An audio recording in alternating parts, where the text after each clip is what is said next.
Coach à domicile, le conseil bien-être de nos experts.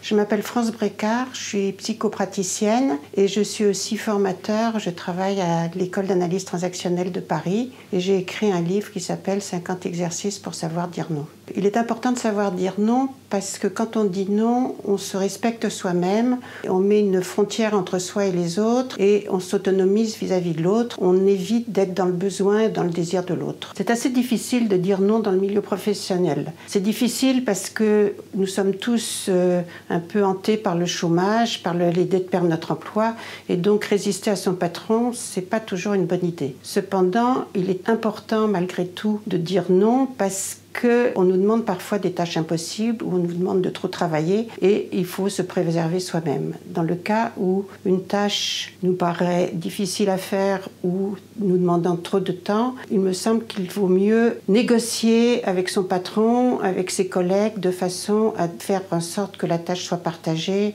ou de trouver d'autres solutions. Donc il ne s'agit pas de dire non d'une manière abrupte, mais de voir ensemble comment on peut partager le travail. Est-ce que c'est possible de dire non à ses amis? On veut être gentil, on a du mal parfois à dire non à rendre un service, à faire quelque chose qu'on nous demande, et pourtant on n'est pas toujours d'accord pour le faire. Pourquoi est-ce que c'est si difficile? Quand nous étions enfants, souvent on nous a demandé d'être gentils et de faire plaisir. Et dire non va à l'encontre de ce message.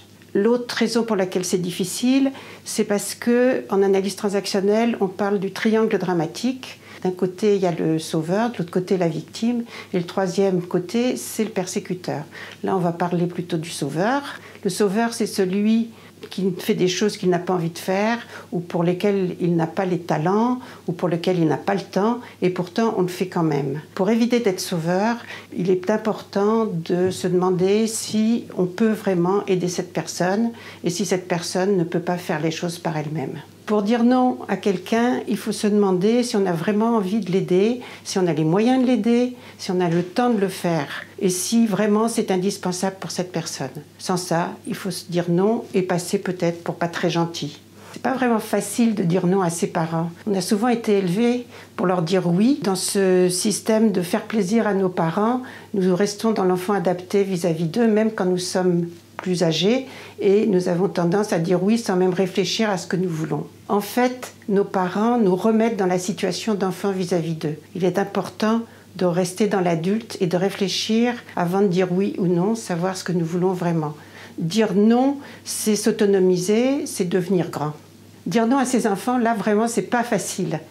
Tous les parents ont envie d'être aimés et ils ont l'impression qu'en disant oui à leurs enfants, les enfants vont les aimer. Seulement, les enfants à qui on ne dit pas non deviennent facilement des petits tyrans. Dire non, c'est une façon de les élever, de leur donner des limites, de leur apprendre ce que c'est que la frustration. Chez nous, on dit que grandir, c'est accepter ses frustrations. Donc il faut savoir dire non à ses enfants. Jusqu'ici, on a regardé comment dire non, mais peut-être faut-il aussi apprendre à dire oui. Et dire oui avec vraiment tout son être, c'est-à-dire pas dire oui parce qu'il faut dire oui, mais dire oui parce qu'on a envie de dire oui. Donc savoir dire non, c'est aussi apprendre à dire oui. À bientôt sur le HuffPost.